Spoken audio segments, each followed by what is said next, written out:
It's officially time to either A, stack your fantasy team, or B, make a last-ditch effort to get in the playoffs in those last spots. So Derrick Henry's a guy that you can turn to and buy because we have very conclusive evidence that Derrick Henry is likely to be better at the end of the season than he has been at the beginning. Because when you're looking at Derrick Henry, in his last 3 games, 16 points, 19 points, and then 3 points, he had a dud game against Tampa Bay. 11 attempts for 24 yards, 2 yards per carry, no touchdowns, 1 reception, negative yards on the reception. You're looking at that and you're like, Derrick Henry, bad. And I understand. Bad. However, you are at the point in your fantasy season right now, you're at the point where you have to start looking at matchups, okay? The next 5 games for the Tennessee Titans, and this is the advantage of playing in the AFC South sometimes, right? Although the AFC South's getting better. Jaguars, okay? Carolina Panthers, we know how bad that run defense is. Ugh. Indianapolis Colts, woo. Gross. Miami Dolphins, not good. Mm-mm. And then the Houston Texans, also not good. Mm-mm. So, this chart that's on the screen, on the y-axis, you have the ranking of the run defense that the Tennessee Titans have played, and you have the week on the x-axis. So the more data points that you have higher in this graph, the worse the defense is. And if you look after week 10, there are no defenses that they're playing from a rushing standpoint that are even in the top 10. Not even top 10, not even the top third of the league. They're playing bottom 2/3 rushing defenses the rest of the way. So, I mean, the chart basically proves that he's played very hard defenses so far. He's also like right at his expected touchdowns, which means that, you know, Derrick Henry's good performances haven't necessarily been fluky performances. He's been fairly consistent here. He has been fairly consistent without scoring touchdowns. So again, going to the last stretch of the season here, who better to rely on than King Henry? Yeah, honestly, because he always finishes better than he starts. Like every single year. Every year he does. Yeah. So go buy King Henry. Yeah, we're also going to go by Marquise Brown. And Marquise Brown was a guy that we were just, I mean, we talked about in a video recently where we're just ecstatic about Kyler Murray coming back and what he's going to do for this offense. Every single receiver, every single running back, I guess just one running back, James Conner, and how this is just going to help everyone. And yeah, it didn't really show up against Atlanta in Kyler Murray's first game back, but guess what? It was Kyler Murray's first game back, and we weren't really expecting anyone to do much in that offense in his first game back.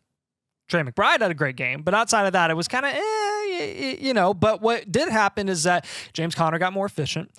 Marquise Brown still got 4 targets after not playing with Kyler Murray in a year or more than a year, because by the time he came back, Kyler Murray was hurt. So I think you're looking at this and you're like, okay, this is a guy that has the upside again. We can show this stat on the screen again.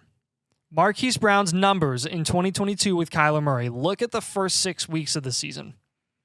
Averaging over 10 targets a game and averaging like, I think it was like more than 20 points a game or close to 20 points a game. Looks like it to me. Something ridiculous. 6 targets, 11 targets, 17, 11, 10, 9. Wasn't touchdown dependent. Got so much volume. I think you got to be counting on this again. Marquise Brown is the most trustworthy receiver for Kyler Murray to throw the ball to. And he honestly liked him the most. Deebo Samuel came back against the Jacksonville Jaguars, had 15.9 fantasy points. You love to see it. 4 receptions. Love it. 30 yards. Had some rushing upside as well. Great stuff for Deebo. Deebo Samuel's best game so far. 25 points, 22 points, and then 15.9 points. But again, we are at schedule time, and the upcoming games for this team and for Deebo. The Buccaneers, Seahawks, Eagles, bad Eagles defense, don't forget it, Seahawks, and then Cardinals. Talk about a friendly final stretch here. Not to mention, I mean, Deebo's a guy that when he's healthy, you know he's going to get some work. It's just a matter of what Ayuk does in that game and which Brandon Ayuk shows up. It determines whether or not Deebo Samuel is going to actually produce from a fantasy standpoint. Yeah, and I know Ayuk this past game had 14 points to Deebo's 15, and they both took a touchdown there. But I think in general, that matchup was kind of anyways. It wasn't really a competition, like really ever. So you can kind of take everything that happened in that game with a grain of salt, maybe throw it out the window. And let's assume that Deebo Samuel is, you know, when there's actual competition that they're playing, actual games, what's he going to do? And I think you can't deny the upside. No, you can't. And again, you have to shoot for the stars if you're in this position at this point. I mean, you're talking about the former wide receiver 3 overall. I don't know what better upside you could be looking for in a buy. Deebo Samuel, you can make an argument, is the biggest buy in this list just because of the upside that we know that he has. And the fact that you can get him fairly cheap now. I mean, what are you even paying for Deebo? Not a lot. People since the offseason have been very, very low on Deebo Samuel. Would you trade Tank Dell for Deebo? Yeah. Exactly. Easily. I think people are would making take that trade. Yeah. Yes. Yep. That's a smart trade. Guys like that, DJ Moore for Deebo plus something else. Just do it. Do it. Yep. Do it, please. Better offense, better situation, way, way, way better quarterback. Please. Yeah. We're also going to have Bijan Robinson here as a buy. And he finally got red zone usage. Finally. He finally got a goal line carry. Multiple. He got 4 red zone carries. Yeah. Good for him, man. Good for him. Good for Arthur Smith. Good for Arthur Smith, honestly. Arthur Smith's hilarious, and I love watching him on Pat McAfee. But sometimes I'm like, is he just trolling us? And I think the answer is yes. Wonder. I think sometimes he is just trolling us. Yeah. With the exception of that weird migraine game, Bijan has really just been flirting around 70 to 75% snap share every single week, and that's enough opportunity, and he's getting enough carries. I mean, 22 carries against Arizona. Granted, Arizona's, you're not going to get that type of matchup every single week, but it is something to keep an eye on for the future when you're trying to make a final stretch, because we know Bijan Robinson, the talent, how good he is, how effective he can be as a dual threat receiver and runner. And this is another kind of high upside pick sort of guy that you just want to go invest in. You know he's going to go for a mid to low end running back 2 price, because people can't stand him right now because he burned them. You're going to have a lot of desperate teams out there that heavily invested in Bijan Robinson, and they're in a rut because of Bijan. They'll probably want to get him off their hands.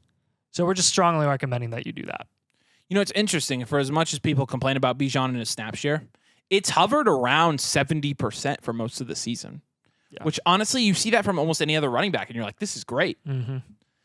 It's been like solely the red zone carries. Yeah. Something must have changed, because him and Jahmyr Gibbs both got red zone carries this week, and I was like, what's happening right now? Gibbs getting a red zone carry, like what? And 2 touchdowns in the red zone. I know.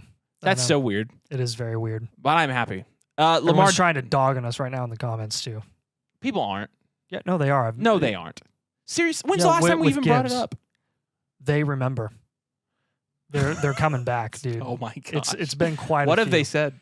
Just like you guys are essentially you guys are idiots, but in a passive aggressive way. So nice. Like, so nothing. You overreact, or whatever. So something. So nothing new. I'm almost every time I'm like, are you overreacting? Because Montgomery got his own still, and he came back and he split carries with Gibbs, which automatically lowers Jahmyr Gibbs' ceiling. So. I am surprised Jahmyr Gibbs got red zone carries. Yeah, so. Which is great to see. I love Gibbs. We have a lot of Gibbs. I love how we've been branded as the Gibbs hater, even though we have been obsessed with Gibbs since the pre-draft process. And literally, like, we could not want.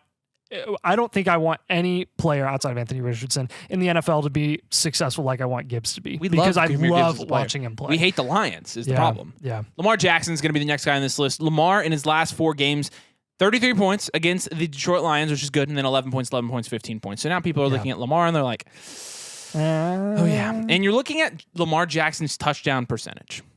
This is the lowest touchdown percentage since his rookie year. That's very surprising. It is. He's just not throwing for a lot of touchdowns this year. Yeah. But when you're looking at the upcoming schedule for Lamar Jackson, the Bungles, the Chargers, the Rams, the Jags, and the 49ers. The Bugles. The Bugles. The Bengals, as people would say here. Bengals. Bongles. You're looking at that schedule and you're like, okay, this is a fairly favorable schedule because the Bengals, they've picked it up recently, but their offense has. Their defense is still you just saw, granted, CJ Stroud, but a rookie quarterback putting up a pretty nice game against the Bengals that says a lot. I mean, I would trade for Lamar Jackson based on the fact that they're playing the Chargers alone. That'll win you a game. That'll win you a week. That'll advance you.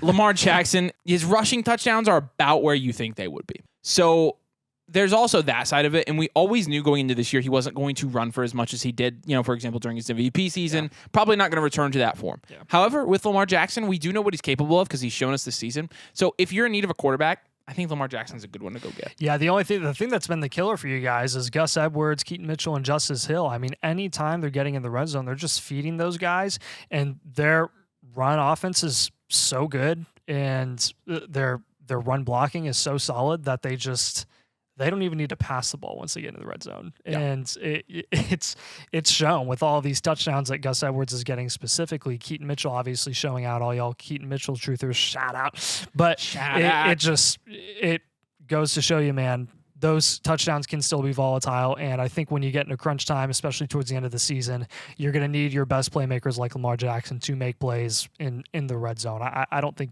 Edwards is going to be able to keep this up, or Keaton Mitchell. I don't think so either. Yeah, Joe Mixon is going to be our next buy here, and he's been a lot more consistent here. Well, he's been consistent all year. He just hasn't been getting touchdowns. He got 2 touchdowns, one in week 8, one in week 9.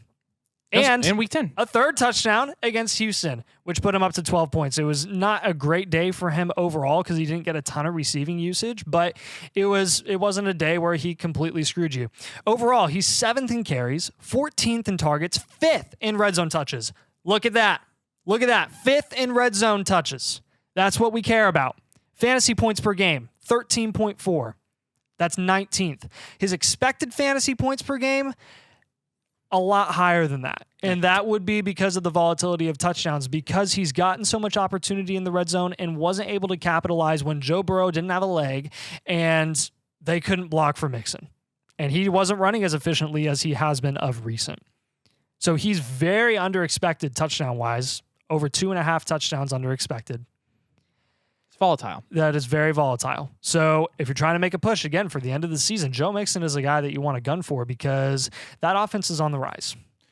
It is, and we always knew this would happen with Joe Mixon. As the season goes on, the offense is going to get better. As the offense gets better, it becomes more dynamic. As the dynamic changes, Joe Mixon becomes more of a threat and also has more opportunities. So again, it was just kind of a be patient thing with Joe Mixon, but good option for the rest of the season.